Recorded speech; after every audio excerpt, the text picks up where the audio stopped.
If you're wondering why my arm looks like a moon landscape, it's because I just stung myself with a venomous caterpillar. If that sparked your curiosity, stay tuned and let's find out what happened.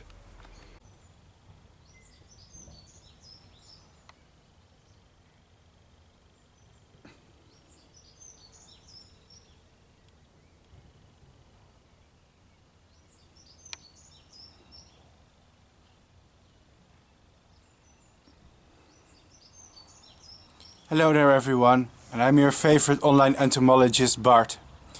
And today I'm going to sting myself with this venomous caterpillar. It's a caterpillar that came from Ecuador. And as you can see, its body is armed with very sharp spines. And if you touch these spines on its body, it will inject you with venom. And today I am going to demonstrate what these little caterpillars can do. Some of you will be wondering why I'm doing this. Well, stay tuned and I'm going to explain it to you at the end of the video. If you're wondering what species it is itself, it's a moth from the genus Automeris. Throughout South America you can find many moths from this genus, about 124 species. They are only found in the neotropics. They're a genus of silk moths, aka the Saturniidae, and they really fascinate me, and I study these species at home. I breed them in captivity, and I have species from basically all of South America.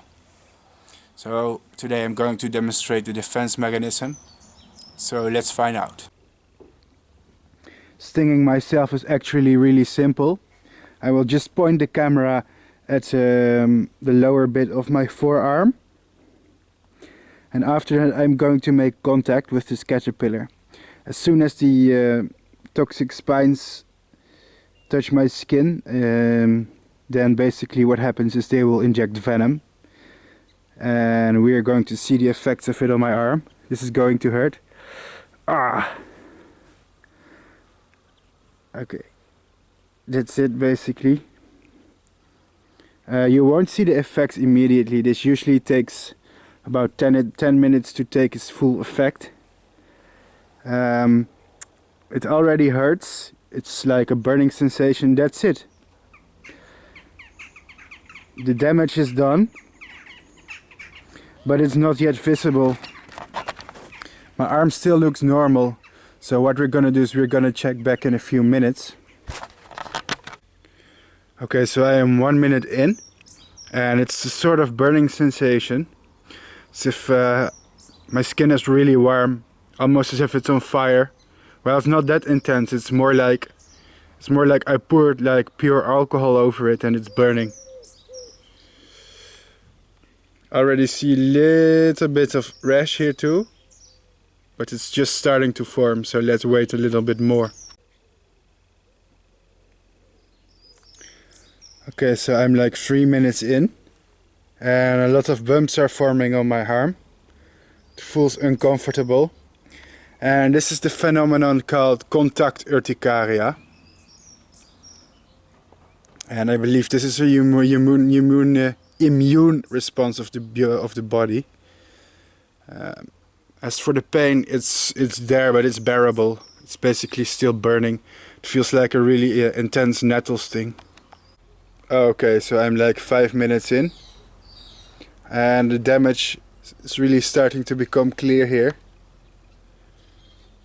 Lots of swelling, still a burning sensation, a lot of contact urticaria.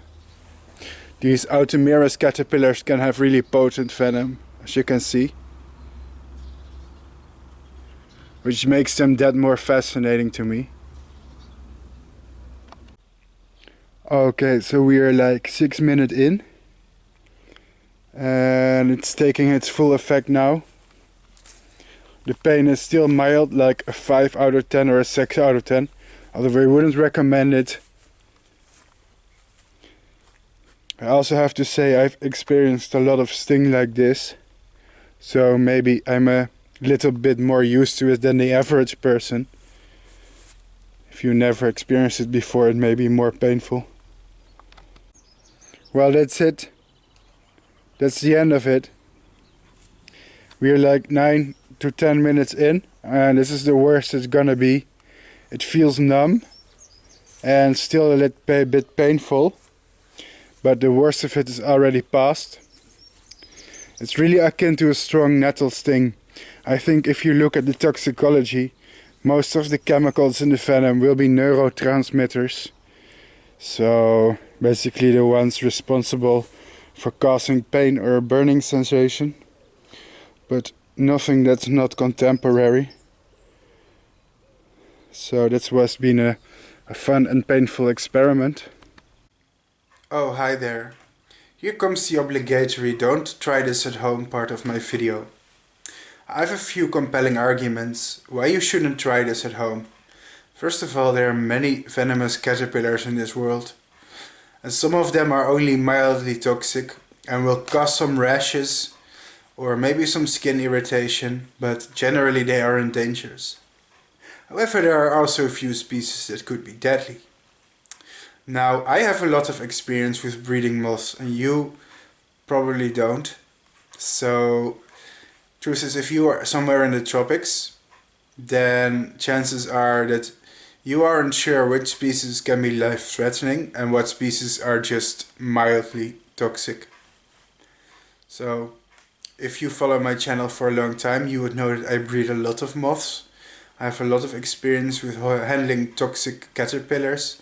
I've bred in captivity some of the most venomous species of moths in the world. So no, that does not make me immune to venom, that's true. But it does make me able to recognize the species which are a threat and which ones are not. Second of all, everybody reacts different to venom. While some people may have a mild reaction, others can have a severe reaction. Especially people with, allergies. For someone with an allergy, even a mild sting may be life-threatening. And immunocompromised people, like elderly, people with immune diseases or children, may suffer exponentially more painful and dangerous reactions. So that's a second good reason to not play with venomous caterpillars. Last but not least, if you are not allergic to venomous caterpillars or insects, you can become allergic to them over time. If you sting yourself very often with venomous insects and your immune system is irritated by these toxins all the time, then it's possible that your body will build up an immune response to them. And the next time you touch them, this may cause an immune reaction. This may lead to an allergic reaction or an anaphylactic shock. So, despite all this information, why am I doing this on YouTube? First of all, I believe that I was not at risk while doing this. While I just mentioned that, well, in theory everybody can be at risk. Generally, I do have a lot of experience with these animals. I've bred hundreds of species in my life. Second of all, yes, I'm aware of the risks and I accept them as my own. So maybe I'm a little bit of a hypocrite, and I would agree if you said that. I guess it's a matter of do as I say, not as I do. Why I make these kind of videos? Because I want to draw some attention to insects and my hobby. The sad truth is, without some sort of spectacle, most people aren't interested. And videos like these, they draw in a lot of views. So some of you may be saying, maybe I'm attention whoring for views. And I would say yes, partially that's the case. Second of all, I'm also an amateur entomologist that's really interested in these mechanisms. And I don't like to endanger any people apart from myself. So I am also interested in the chemical reactions that these caterpillars cause if I touch them. I know very well how to identify the most dangerous species and avoid them. And I also know the danger that I'm toying with. And I have to say, the caterpillar I stung myself with in this video, of a scale from harmless to very dangerous, low. It's somewhere along the lines of a stinging nettle. Yes, it burns, it's irritating, but it's also a very short-lasting effect, and it's not long-term dangerous to your health. Thank you for watching, and if you're interested in more contents like this, like and subscribe, and consider joining my crowdfunding platform. Thanks and goodbye.